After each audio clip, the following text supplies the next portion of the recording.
YCP అనేక ఇబ్బందులకు గురిచేసినా ఇప్పటి వరకు కొనసాగుతూ వచ్చామన్నారు బాలినేని. వైసీపీలో ఉంటే మంత్రి పదవులు ఇస్తానని చెప్పి జగన్ చాలా మందిని మోసం చేశారన్నారు. త్యాగాలు చేసిన వారికి న్యాయం జరగలేదన్నారు. వైఎస్ఆర్ పై అభిమానంతో ఇన్నాళ్ళు వైసీపీలో కొనసాగినట్లు బాలినేని చెప్పారు. అప్పుడు నేను మినిస్టర్గా ఉన్న మైన్స్ మినిస్టర్గా కంబైన్ స్టేట్లో మైన్స్ మినిస్టర్గా ఉండటం జరిగింది.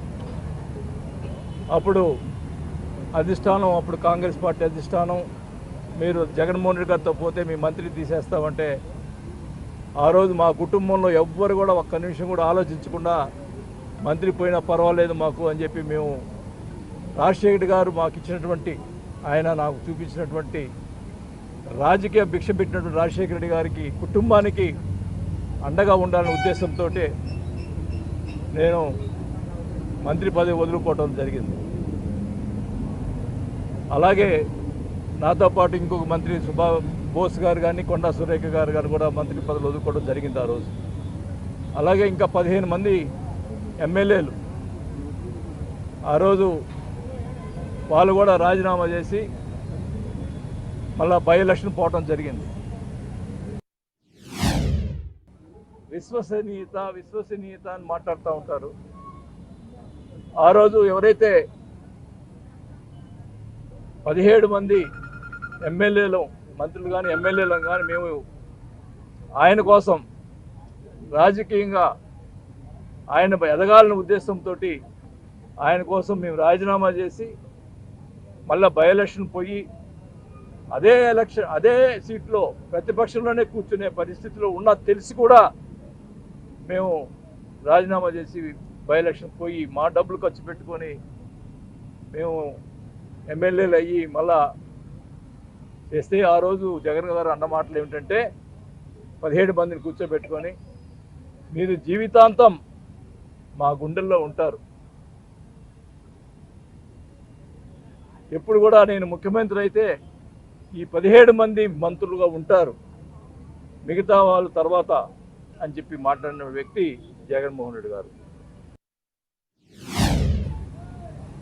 మరి నేను అడుగుతా ఉన్న విశ్వసనీయత అంటున్నారు కదా జగన్మోహన్ రెడ్డి గారిని.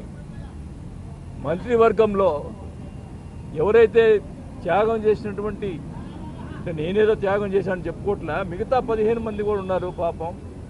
వాళ్ళందరినీ కూడా ఈ 17 మందిలో ఒక్కరినైనా మంత్రిగా ఉంచావా అని అడుగుతా ఉన్నా. కనీసం 4-5 ఇవ్వాలి కదా, కనీసం ఒక్కరు కూడా మంత్రివర్గంలో లేకపోవటం నిజంగా ఆయన మనస్తత్వం ఒక్కసారి మీ అందరూ కూడా గమనించాలని కూడా తెలియజేసుకుంటాం. రాజశేఖర రెడ్డి గారికి ప్రేమ వల్ల, ఆయన మీద ఉన్నటువంటి ప్రేమ వల్ల ఇన్ని రోజులు ఎన్ని ఇబ్బందులు వచ్చినా, ఎన్ని ఆటంకాలు కలిగించినా, ఎన్ని రకాలుగా ఇబ్బంది పెట్టినా కూడా నేను వైసీపీ పార్టీ వాళ్ళు నెట్టుకొని రావడం జరిగింది. ఎన్ని ఇబ్బందులు వచ్చినా, ఎన్ని ఆటంకాలు కలిగించినా, ఎన్ని రకాలుగా ఇబ్బంది పెట్టినా కూడా నేను వైసీపీ పార్టీ వాళ్ళు నెట్టుకొని రావడం జరిగింది.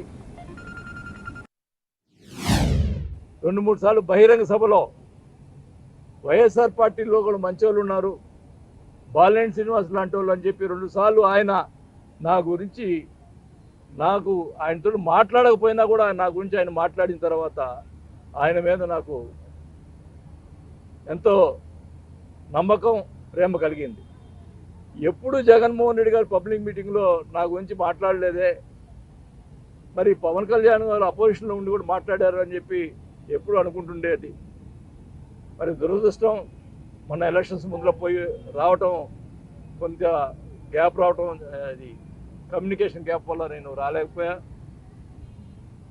పవర్ ముఖ్యం కాదు, పదవులు ముఖ్యం కాదు, మాకు గౌరవం ఇవ్వాలా అంతే అని వేరే ఉద్దేశం మాకేం లేదు అని స్వచ్ఛందంగా ఏమి డిమాండ్స్ లేకుండా నేను పార్టీలో చేస్తానని చెప్పి ఈరోజు పవన్ కళ్యాణ్ గారికి చెప్పానని కూడా తెలియజేసుకుంటా ఉన్నాం.